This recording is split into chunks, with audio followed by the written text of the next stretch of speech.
Gina stood in front of Commander Park, trying to keep her body between him and Pup. The creature sensed danger and pressed against her legs. "Step aside, Dr. Gray," Commander Park ordered. "That specimen is military property." "It's a living being," Gina said, not moving. "And it's not dangerous." The commander's face hardened. "That thing belongs to a species that has killed thousands of people. Move aside, or my men will move you." Dr. Taeho Kim stepped forward. "Commander, please. There must be a way to handle this without—" "Silence!" The commander cut him off. "You did your duty by reporting this breach, Dr. Kim. Now step back." Gina looked at Taeho, hurt in her eyes. "You told them?" Taeho couldn't meet her gaze. "I had to, Gina. After seeing what these creatures did to the colonies, I was afraid." The guards moved forward, weapons ready. Gina knew she couldn't fight them, but she also couldn't let them take Pup. In that moment, as if understanding everything, Pup made its own decision. With a speed that surprised everyone, Pup darted between the guards' legs and disappeared through the open door. One guard fired, missing by inches. Commander Park shouted orders as both guards ran after Pup. "Lock down the station," he yelled into his communicator. "We have a hostile alien loose in the facility." "It's not hostile," Gina protested, but the commander ignored her. "Dr. Gray, you are confined to quarters until further notice." He pointed at two more guards who had arrived. "Take her." As they led her away, Gina caught Hyejin's eye across the hall. A silent message passed between them. "Find Pup. Protect it." Hours passed in Gina's locked quarters. She paced, worried sick about Pup. The station announcement system kept repeating warnings about a dangerous creature on the loose. Gina knew what would happen if they caught Pup. Her door slid open suddenly. Hyejin rushed in, breathless. "Quick," she said. "I only have a minute before they notice I used my medical override on your door." "Did they find Pup?" Gina asked. "No, it's hiding somewhere in the maintenance tunnels. But that's not all." Hyejin's voice dropped. "A military transport arrived an hour ago. Special Forces led by Colonel Minjun Lee." "Special Forces? For one small creature?" "They're not just here for Pup." Hyejin handed Gina a tablet. "I pulled this from the medical database. Look." Gina's eyes widened as she read. 3 more colonies had gone silent in the past day, and the station's long-range sensors had detected an approaching ship of unknown origin. "They think whatever is attacking the colonies is coming here next," Gina said, understanding now. Hyejin nodded. "And they think Pup might be connected to it somehow." She pulled a small device from her pocket. "Here, I made this from your research on Pup's scent markers. It should help you track it." "Me? You have to find Pup before they do." Hyejin looked at her watch. "I need to get back to the medical bay before they notice I'm gone. The code for the maintenance access is 4727. After Hyejin left, Gina waited a few minutes, then used the device to unlock her door from the inside. The hallway was empty as most staff were helping with the search or preparing for possible attack. She slipped into a storage room and found an air duct large enough to crawl through. The maintenance tunnels ran throughout the station like veins, dark, cramped, and rarely used except by repair bots. Gina crawled through them, following the signal on Hyejin's device. The deeper she went, the stronger the signal became. Finally, she reached a small junction where several tunnels met. And there, curled in a corner, was Pup. "There you are," she whispered. Pup's ears perked up, and it bounded over to her, clearly happy to see a friendly face. Gina hugged the creature, relieved. "We need to find somewhere safe to hide you." A noise from one of the tunnels made both of them freeze. Footsteps. Someone else was in the maintenance system. Gina picked up Pup and moved quickly down a different tunnel. The footsteps followed, getting closer. She turned another corner and found herself in a small maintenance room. There was no other exit. The door opened, and Gina prepared to fight whoever came through. But it was Taeho. "Gina," he said, relief in his voice. I've been looking everywhere for you." "So you could turn me in again?" she asked coldly. "No." Shame crossed his face. "To help you." I was wrong. After the commander locked you up, I looked at your research. Pup isn't like the others. Its DNA has been modified differently. Gina wasn't sure she could trust him. What do you want, Tai-Ho? To make things right, he handed her a small bag. Food, water, and a portable scanner, and this. He pulled out a station access card. It will get you to the emergency shuttles if you need to leave. Before Gina could respond, an alarm blared throughout the station. A voice came over the speakers. Attention all personnel. Unknown vessel approaching. Defense systems activated. This is not a drill. All non-essential personnel report to secure. Areas immediately. Tai-Ho's communicator beeped. He answered it, his face growing pale as he listened. What is it? Gina asked when he finished. The ship. It's not responding to any communications, and our scans show multiple life forms aboard. Life forms that match Pup's species but much larger. Suddenly the station shook violently. Lights flickered. The sound of distant explosions reached them. They're attacking the station, Tai-Ho said. We need to get to a secure area. Another explosion, closer this time. The maintenance room door jammed halfway open as the power fluctuated. Emergency. Lights came on, bathing everything in red. Gina's mind raced. Tai-Ho. What if the creatures on that ship are looking for Pup? Why would they? Think about it. Pup is different from the others. What if it's important to them somehow? Tai-Ho considered. This, maybe. But right now we need to focus on staying alive. They squeezed through the half-open door back into the tunnels. The station continued to shake. Sounds of panic and chaos echoed through the vents. We should try to reach the command center, Tai-Ho suggested. They'll have the best information about what's happening. As they moved through the tunnels, Gina noticed something strange. Pup had become extremely alert, sniffing the air and making small sounds she'd never heard before. Something's wrong, she whispered to Tai-Ho. Pup can sense something. They came to a junction and stopped. Voices came from ahead. But they weren't human voices. They were deep, rumbling sounds like nothing Gina had ever heard. Pup trembled against her. Whether from fear or excitement, she couldn't tell. Tai-Ho pointed to a different tunnel. This way, he mouthed silently. They crawled as quietly as possible, away from the strange voices. After several minutes, they reached another maintenance room. This one had a viewing window that looked out into one of the station's main corridors. What they saw froze them in place. Bodies of station personnel lay scattered across the floor, and moving among them were creatures like Pup, but much larger. They walked on 6 legs, their blue-gray fur dark and matted. Their split tails whipped back and forth as they moved. But unlike Pup's gentle eyes, theirs glowed with a fierce red light. The adult form, Gina whispered in horror. They're hunting. As if hearing her words, one of the creatures looked directly at the viewing window. It made a sound, and the others turned to look as well. They know we're here, Tai-Ho said. Run! They raced back into the tunnels, Pup running beside them. Behind them, they could hear the sounds of the creatures trying to break through the wall to reach the maintenance system. We need to warn the others, Gina gasped as they ran. The whole station is in danger. A loud crash told them the creatures had broken through. The hunt had begun, and somewhere on the station, Colonel Minjun Lee was preparing a last resort that would end everything. The station, the creatures, and anyone left alive. They just didn't know it yet. The air in the lab smelled clean, almost too clean. Dr. Gina Gray liked it that way. She moved between tables covered with samples and screens, her steps quick but careful. Her dark hair was tied back, and her white coat had her name stitched. In blue, Dr. Gray.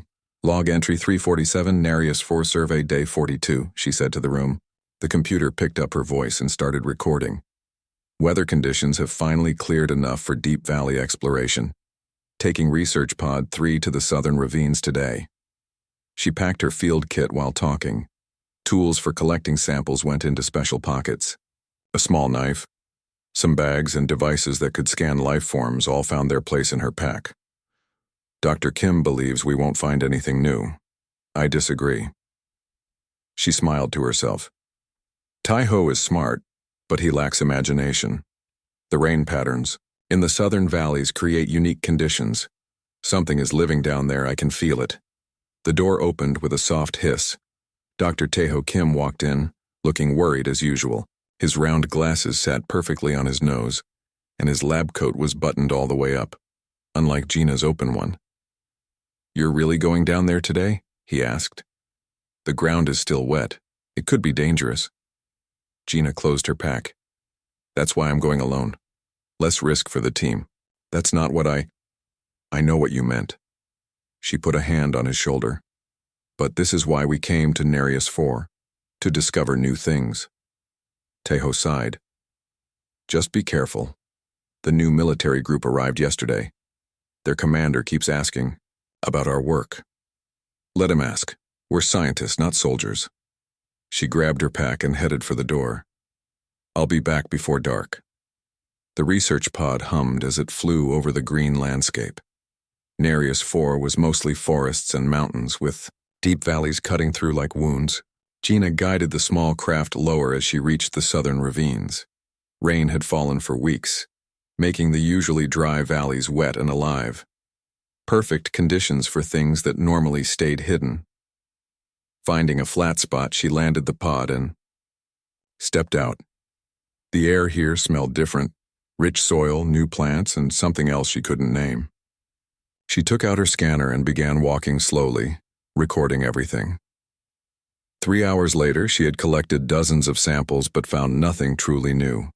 She was about to head back when her scanner beeped. Something large was moving nearby. Gina froze. The scanner showed a life form bigger than anything they had seen on Nereus 4 so far.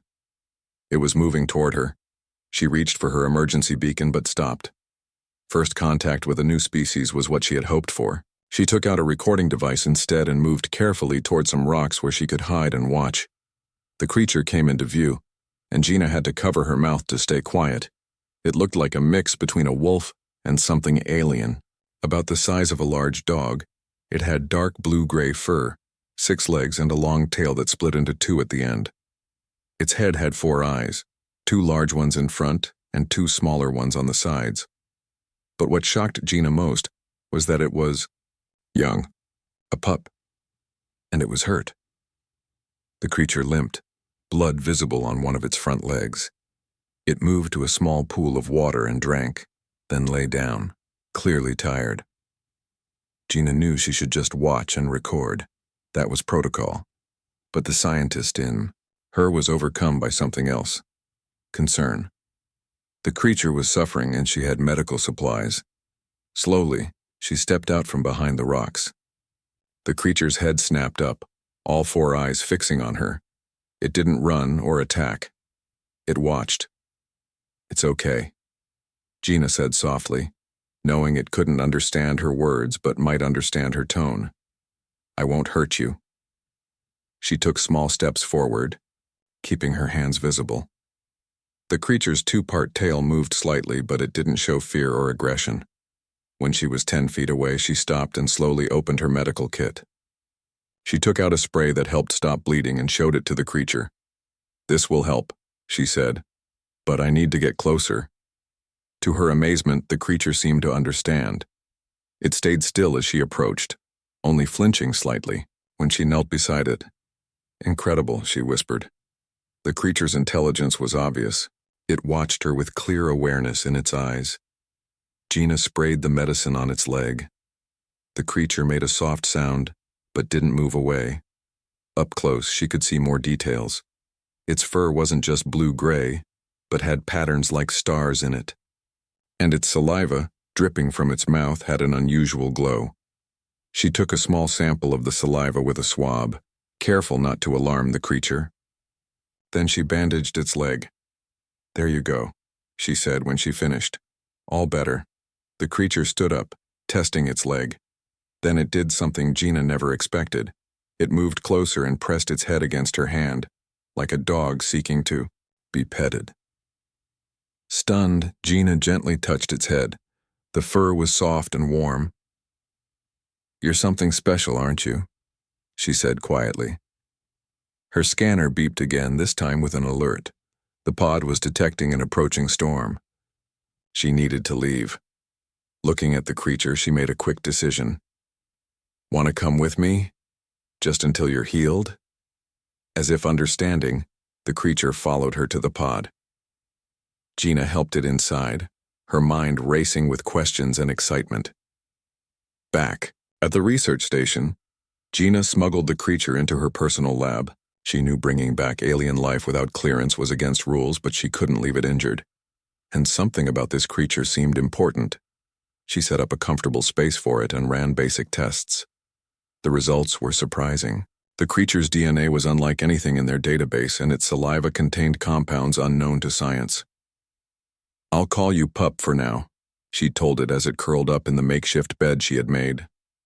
Just until I learn what your species is called. Pup's eyes blinked slowly at her before closing. It seemed to trust her completely. The lab door opened and Gina quickly moved to block the view of Pup. Commander Do-hyun Park stood in the doorway, his military uniform perfect and his face serious. Dr. Gray, I need to speak with you about your field work today. Can it wait until tomorrow? I'm very tired. The commander's eyes narrowed. There are reports of unusual activity in the southern ravines. Did you observe anything out of the ordinary? Behind her, Pup made a soft sound. Gina coughed to cover it. Nothing special, just new plant samples. Commander Park didn't look convinced. Strange. Our sensors detected a large life form in your area. The sensors must be wrong, I saw nothing. Gina forced a smile. Now, if you'll excuse me, I need rest. After a long look around the lab, the commander left. Gina locked the door and leaned against it, her heart racing. I'll protect you, she whispered to Pup. Something tells me you're important. What she didn't know then was how important, or how her decision that day would change everything. Because in the darkness of space, not far from Nereus 4, another colony had just gone, silent. The 4th this month. And soon they would all learn what was really hunting among the stars. 3 weeks passed quickly. Dr. Gina Gray spent every moment she could in her private lab with Pup. The creature grew stronger each day. Its leg had healed completely, and now it moved around the small space with grace that reminded Gina of Earth. Cats. Your DNA is like nothing I've ever seen, she told Pup as she looked at test results on her screen. Pup sat watching, her head tilted as if it understood every word. Your cells can change and adapt much faster than ours. The door chimed, and Gina quickly pressed a button that hid Pup's area behind a sliding wall. Come in. Dr. Hyejin, the station's medical officer, entered with a worried look on her face. Her short black hair was messy, like she had been running her hands through it. Gina, we need to talk, she said, closing the door. Alone? Gina nodded, and when she was sure no one else was coming, she opened the wall again. Pup came out and went straight to Hyejin, who had become one of the few people who knew about the creature. The news from Colony 7 is bad, Hyejin said, petting Pup. Everyone is dead, just like the other 3 colonies. Gina's stomach felt cold. All of them? What happened? No one knows for sure. The emergency message just said they're hunting us before it cut off. Hyejin looked down at Pup. But Commander Park received something else. A biological sample from Colony 7. What kind of sample? DNA traces, from whatever attacked them. Hyejin's voice dropped to a whisper. Gina, I looked at the results. The DNA matches Pup. Silence filled the room. Gina looked at Pup, who was now playing with a ball she had given it. The creature seemed so gentle, so intelligent. How could it be related to something that killed entire colonies? That's not possible, Gina said finally. Pup wouldn't hurt anyone, and it's just one small creature. How could something like Pup destroy a whole colony? I don't know. But the military is very interested now. They're running more tests on the samples. Commander Park has ordered a full meeting tomorrow. Hyejin touched Gina's arm. If they find out you have Pup, they won't, Gina said firmly. And there must be another explanation. Pup is special, different. That night after Hyejin left, Gina couldn't sleep. She sat with Pup, who curled against her side, warm and trusting. What are you really? She whispered. Where did you come from? She decided to run one more test. This time she looked deeper, into Pup's DNA, comparing it to all known species in the database. Hours passed as the computer worked. Near morning, the results appeared on her screen. Gina stared in shock. "This can't be right," she said out loud. Pup's DNA wasn't natural. Parts of it matched a native predator species from Nereus 4, but other parts were clearly engineered. Someone had created Pup, combining natural DNA with artificial compounds. Gina looked at the sleeping creature. Pup wasn't just a new species. It was made by someone. But who? And why? The meeting room was full the next day. Scientists sat on one side, military personnel on the other. Commander Do-hyun Park stood at the front, his face serious as always. 4 colonies gone in 2 months, he said. Over 10,000 people dead. And now we know what's responsible. He showed images on the big screen. They were blurry, taken from security cameras before they were destroyed. Dark shapes moving fast, attacking humans. They looked like larger versions of Pup, but more aggressive with glowing eyes. These creatures are unlike anything we've seen before, Commander Park continued. Their DNA is partially engineered. Someone made these killing machines. Dr. Taeho Kim raised his hand. How do they attack? With weapons? No. They secrete a toxin that breaks down organic matter. Essentially, they melt their victims and then absorb the nutrients. The commander changed to a new image, showing remains of a colony. They don't just kill, they consume. Gina felt sick. She thought of Pup's glowing saliva. Was it the same toxin? But Pup had never shown any sign of wanting to hurt anyone. We believe they were created as biological weapons, Commander Park said. And now we have a chance to create our own weapons using their DNA. The samples we have could help us develop defenses, or even our own attack organisms. That's insane, Gina said, standing up. Everyone turned to look at her. Making more weapons will only lead to more death. We should be figuring out who created these creatures and why. Commander Park's eyes narrowed. Dr. Gray, this is a matter of survival now. These attacks are getting closer to our main worlds. We need every advantage. Even if it means becoming like whoever made these weapons, Gina challenged. The room grew tense. Finally, the commander spoke again. We will proceed with all research options. Dr. Gray, I want you to head the DNA analysis team. Your expertise in xenobiology makes you the most qualified. Gina wanted to refuse, but she realized this might be her chance to understand Pup better, to prove it was different. Fine, she said, but I work alone, and I'll need full access to all samples and data. After the meeting, Taeho caught up with her in the hallway. You're playing a dangerous game, Gina, he said quietly. The military isn't looking for understanding. They want weapons. I know. But someone has to find the truth. She looked at her friend. Do you trust me, Taeho? He sighed. You know I do. But please be careful. That night, Gina brought samples from the colonies to her private lab. Under her microscope, she compared them to samples from Pup. The basic structure was the same, but there were key differences.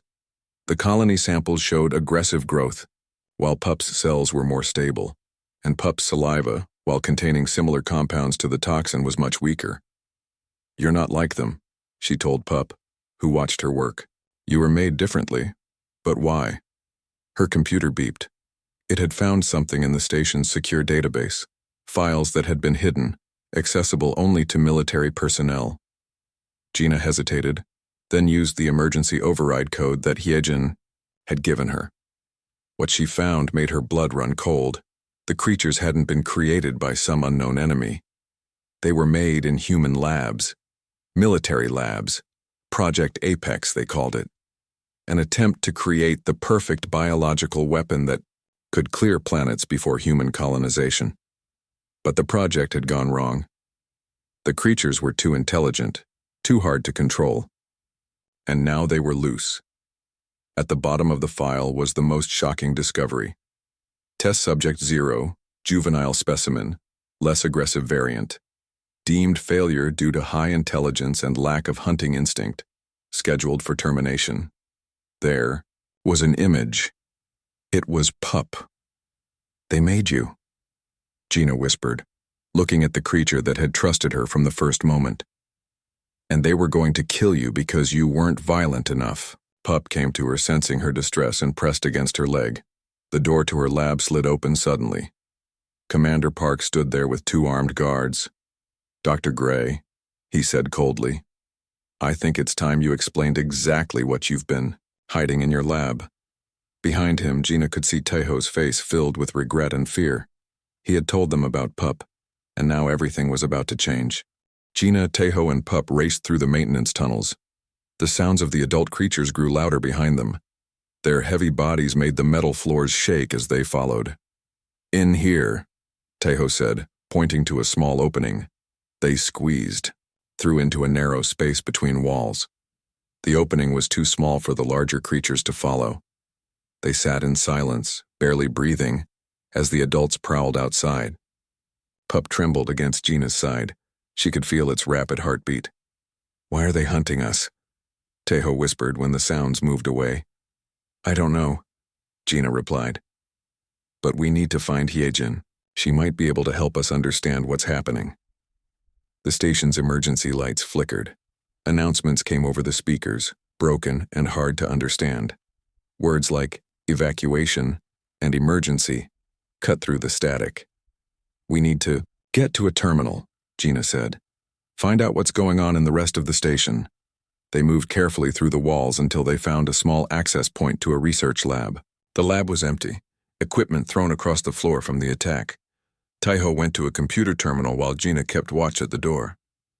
"The station's systems are failing," Tejo said, reading the screen.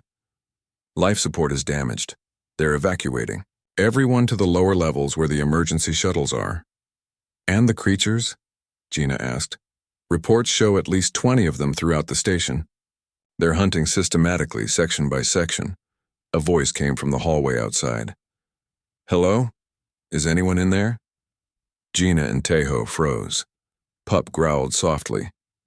The door opened, and Dr. Hyejin Bey stumbled in. Her medical uniform was torn, and, stained with blood, a cut ran across her forehead.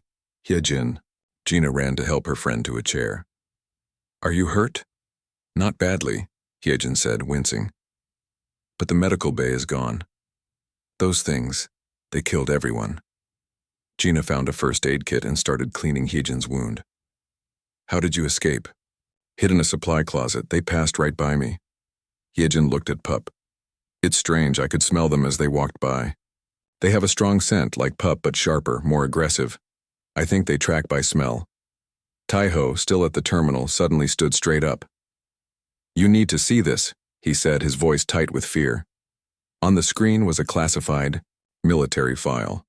The title read, "Project Apex, Phase 2 Implementation." "How did you access that?" Gina asked. "I didn't. It's broadcasting on all channels. Someone wanted everyone to see it." They gathered around the screen. The file explained everything. Project Apex wasn't just about creating biological weapons. It was about making perfect predators that could clear planets of all life, making them ready for human colonization. They were designed to hunt and consume everything, Tejo read, then die off when their food source was gone. "But something went wrong," Hyejin said. "They didn't die off." "No," Gina said, understanding now. "They adapted, they became smarter, and they started hunting the humans who made them." Another file appeared on the screen. This one showed a video of a military lab. Scientists stood around a table where a small blue-gray creature lay. It looked exactly like Pup. "Test Subject 0, a voice said off-camera. "First successful creation with modified hunting instinct. This specimen shows higher intelligence but lacks aggressive response to human presence." The camera zoomed in on Pup. It was much younger, smaller. Recommendation: terminate and start new line with increased aggression. Gina looked at Pup, who was watching the screen as if it recognized itself. "They made you different," she whispered, "and then they wanted to kill you because you weren't violent enough." "But how did Pup end up in that valley where you found it?" Tejo asked. The answer came in the next file. A scientist had smuggled Pup out of the lab before it could be terminated. He released it on Nereus 4, hoping it would survive on its own, away from the project. Now it makes sense, Gina said. The adult creatures aren't just attacking randomly. They're looking for Pup. She looked at her friends. They can smell it, just like Heejin said. They're tracking us because of Pup. The station shook again. More alarms blared. We need to get to the shuttles, Taiho said. The station won't last much longer. A new message appeared on the screen. It was from Commander Park. Attention all surviving personnel. Proceed to emergency shuttles immediately. Colonel Lee has activated Protocol 0. Repeat. Protocol 0 is active. Station self-destruct in 30 minutes. Self-destruct? Hyejin said in horror. They're going to blow up the entire station? They can't let the creatures escape, Taiho said grimly. It's standard procedure for biological containment failure. Gina thought quickly. We need to get to the shuttles, but the creatures are between us and the lower levels. They're tracking Pup's scent, Hyejin reminded them. She looked at the medical supplies she had grabbed. I might have an idea. Working fast, Hyejin mixed chemicals from the first aid kit with samples from Pup that Gina had collected. This should mask Pup's scent, she explained. And if we each carry a little, it might confuse the creatures, make them think we're all like Pup. They applied the mixture to themselves and Pup.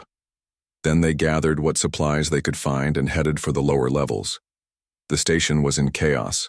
Bodies lay everywhere. Equipment sparked and burned. They moved carefully, hiding whenever they heard sounds of the creatures. There's something I don't understand, Taiho said as they paused to check a corridor. If these creatures were made to clear planets for colonization, why are they attacking human colonies now? Maybe they evolved beyond their programming, Hyejin suggested, but Gina had been thinking about this. Or maybe someone sent them. Sent them? Taiho looked confused. Who would do that? I don't know. But what if they're not just escaped weapons? What if someone is using them deliberately? Before they could discuss this further, they heard heavy breathing from around the corner. They pressed against the wall, holding their breath. A massive creature moved past their hiding spot. It was like Pup, but 3 times larger, with scars across its blue-gray fur. Its split tail dragged on the floor as it walked, leaving marks in the blood that covered the corridor. Pup made a small sound, and the creature stopped. It turned slowly, its 4 eyes scanning the area. For a moment, it seemed to look right at them, but then it moved on, following another scent. That was close, Taiho whispered. They continued downward, level by level. The station's countdown echoed through the halls. 25 minutes left. Then 20. The air was getting thinner as life support failed. Finally, they reached the level, above the shuttle bay. But as they approached the main stairway, they found it blocked by debris from an explosion. We'll have to find another way down, Gina said. There's a maintenance ladder 2 sections over, Taiho suggested. It leads directly to the shuttle bay. They turned to go, but stopped suddenly. Standing in the corridor before them was a man in a military uniform splattered with blood. Colonel Minjun Lee. His left arm hung useless at his side and a deep cut ran across his face, but his eyes were clear and focused. Dr. Gray, he said, his voice surprisingly calm. I've been looking for you. Gina stepped in front of Pup protectively. Stay back. I'm not here to hurt your pet. The colonel laughed bitterly. Though that's what started all this, isn't it? A pet project that got out of control. You know what these creatures are, Gina said. It wasn't a question. Of course I do. I helped create them. He coughed and blood appeared on his lips. And now I'm going to die because of them. Ironic, isn't it? Why are you here? Taiho demanded. To warn you. The colonel looked at each of them in turn. The self-destruct won't be enough. There are too many of them now spread across too many systems. They've evolved, adapted. Because you made them that way, Gina said angrily. Yes, the perfect predator, adaptable, intelligent, unstoppable. His eyes fixed on Pup. Except for that one, The mistake. What do you mean? It was supposed to be the first of a new line. More controllable. We added genes to make it bond with humans to follow commands. He coughed again. But it was too gentle. It wouldn't hunt when ordered. So it was marked for termination. Someone saved it, Gina said. Dr. Han. He thought he was being kind, but he doomed us all. The colonel looked at his watch. 15 minutes left. You should get to the shuttles. What about you? Hyejin asked. I'm finished. Internal injuries. He pulled out a small device. But I can still complete my mission. What mission? Gina asked. To make sure nothing survives. The shuttles are rigged with explosives. Once they're in space, I'll detonate them.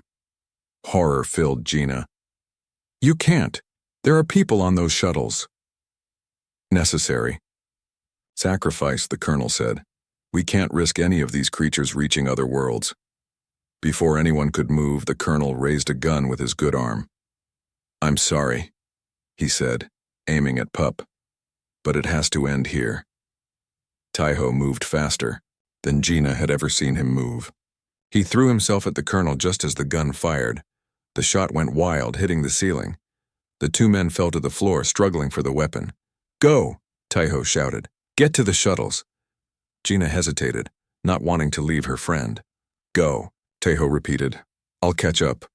Gina and Hyejin ran, Pup racing beside them. Behind them, another shot rang out. Then silence. They reached the maintenance ladder and began to climb down. Above them, the station's countdown continued. 10 minutes, until everything would end. Gina, Hyejin, and Pup reached the bottom of the maintenance ladder. The shuttle bay was just ahead through a set of heavy doors. They could hear voices on the other side. People were still boarding the evacuation shuttles. 8 minutes to self-destruct, announced the station's computer. Gina turned to Hyejin. We can't let those shuttles launch, not with the explosives on board. But how do we warn everyone? Hyejin asked. They'll never believe us. Before Gina could answer, they heard a sound from above. Someone was climbing down the ladder. They stepped back, ready to run. But it was Taiho who appeared, his face bloody but alive. Taiho! Gina cried, hugging him. You're alive! Barely, he said, wincing. The colonel is dead, but I got this. He held up the detonator for the shuttle explosives. He wasn't lying. The shuttles are rigged to blow. Can you disarm them? Hyejin asked. Taiho shook his head. Not in time. But without this, they won't explode. Then we need to get on a shuttle and get out of here, Hyejin said. But Gina was thinking. What about the creatures? If even one of them gets off the station? I saw something on my way down, Taiho said. They're gathering near the shuttle. They, as if they know it's the only way off the station. Hyejin looked at Pup. They're following Pup's scent. Even with our chemical masking, they can still track it. 7 minutes to self-destruct, the computer announced. Gina made a decision. You two take the detonator and get on a shuttle. Make sure it launches safely. What about you? Taiho asked. I'll create a distraction. Lead the creatures away from the shuttle bay. No, Hyejin protested. That's suicide. Someone has to do it, Gina said firmly. The creatures are focused on finding Pup. I'll take Pup with me to draw them away. I'm not leaving you, Taiho said. You have to. The people on those shuttles need you. Gina took his hand. And I need you to make sure my research gets out. To stop this from ever happening again. She pulled out a small data chip from her pocket. Everything I learned about Pup, about the project, it's all here. The truth needs to get out. Taiho took the chip, his eyes wet with tears. There has to be another way. There isn't. Not with the time we have left. Gina looked at her friends. You need to go now. Hyejin hugged her tightly. You're the bravest person I've ever known. 6 minutes to self-destruct. They heard banging. On the other side of the shuttle bay doors, people were starting to panic. Go, Gina said. Use the medical emergency override to get through the side entrance. I'll create a distraction here. With one last look back, Taiho and Hyejin ran toward the side entrance. Gina waited until they were gone, then knelt beside Pup. "It's just us. Now," she said softly, stroking its blue-gray fur. "You know, I never did give you a proper name. Something better than Pup." Pup looked at her with its 4 intelligent eyes, as if understanding every word. "How about Gray? After me?" She smiled sadly. "Dr. Gray and Gray. Has a nice ring to it." 5 minutes to self-destruct. Gina stood up. She took the remaining chemicals from Heejin's mixture and applied them heavily to herself. Then she took a deep breath and opened the doors to the main corridor. The sight that greeted her made her freeze. At least 10 of the adult creatures stood in the hallway. Their massive bodies filled the space, their split tails swishing back and forth. They all turned to look at her, their red eyes glowing in the emergency lights. "Looking for this?" she called out, pointing to Pup. "Well, come and get us." She ran in the opposite direction from the shuttle bay, Pup racing beside her. The creatures roared and followed, their heavy bodies shaking the floor. 4 minutes to self-destruct. Gina ran as fast as she could, leading the creatures deeper into the station, away from the evacuation area. Behind her, she could hear the shuttle's engines starting up. The creatures were gaining on her. They moved faster than she had expected. Pup stayed close, matching her pace. They reached a large open area, the station's central atrium. It was a 3-level space with a deep maintenance pit in the center. The pit led to the station's core systems, a drop of at least 30 feet. Gina stopped at the edge of the pit. There was nowhere else to run. The creatures entered the atrium, spreading out to surround her and Pup. 3 minutes to self-destruct. Through the large windows of the atrium, she could see the shuttles launching one by one. Each small ship fired its engines and moved away from the station. Her friends had succeeded. Everyone was getting away safely. The largest of the creatures stepped forward. It was the scarred one they had seen earlier. It made a rumbling sound, its eyes fixed on Pup. To Gina's surprise, Pup stepped forward and made a similar sound in response. They were communicating. The adult creature moved closer, sniffing the air around Pup. It made another sound, almost gentle this time. "It knows you're different," Gina whispered to Pup. "Just like I did." For a moment she thought maybe there was hope. Maybe these creatures could be reasoned with. But then the adult's eyes shifted to her, and the gentleness vanished. It growled, a deep threatening sound. Other creatures moved forward, their attention now on Gina. 2 minutes to self-destruct. Gina looked at the pit behind her, then at the closing circle of creatures. She had done what she needed to do. The shuttles were away. Her research was safe with Taiho and Heejin. The truth would get out. "I guess this is it, Gray," she said to Pup. But Pup had other ideas. It stepped between Gina and the advancing creatures, making loud, challenging sounds. Its fur stood on end, making it look bigger. The adult creatures hesitated, confused by Pup's behavior. 1 minute to self-destruct. Gina knew what she had to do. The creatures were still focused on the atrium. If any survived the station's destruction, they might find a way off. She couldn't risk it. She picked up Pup, holding it close. "Thank you for everything," she whispered. Then she turned and jumped into the maintenance pit. They fell together, Gina and Pup, down toward the core of the station. Above them, the creatures roared in frustration. Some tried to follow, jumping into the pit after them. 30 seconds to self-destruct. At the bottom of the pit was a small maintenance platform. Gina landed hard, pain shooting through her legs. She set Pup down and pulled herself to the control panel. With her last strength, she activated the emergency containment shields. Clear. Barriers shot up around the pit, trapping them, and the creatures that had followed, inside with the station's core. 10 seconds to self-destruct. The adult creatures landed around them, snarling and clawing at the shields. But they couldn't break through. Pup pressed against Gina's side as she sat with her back against the core housing. She put her arm around the creature that had changed everything. "It's okay," she said softly. "We did good." 5, 4, 3. Gina closed her eyes.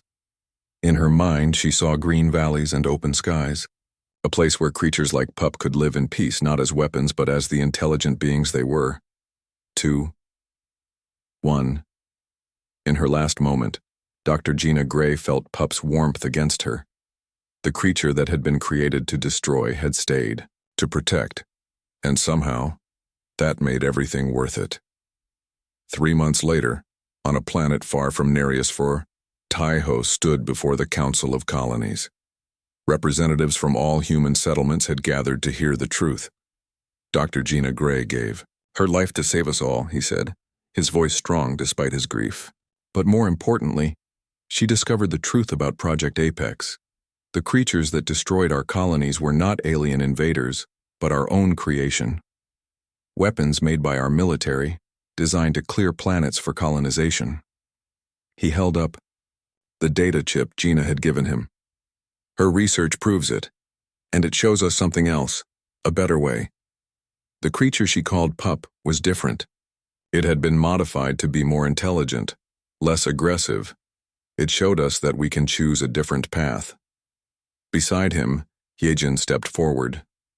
In honor of Dr. Gray's sacrifice, we have established the Gray Institute for Ethical Xenobiology. We will continue her work, ensuring that science serves life, not destruction. In the years that followed, the truth about Project Apex changed how humans approached colonization. The military's biological weapons program was shut down. New laws were passed protecting all intelligent life forms, and somewhere in the archives of the Gray Institute, a small plaque tells the story of a scientist and a creature not meant to exist. It reads simply, "Her name was Dr. Gray, and she died in a pit protecting the pup that killed colonies. In doing so, she saved us all."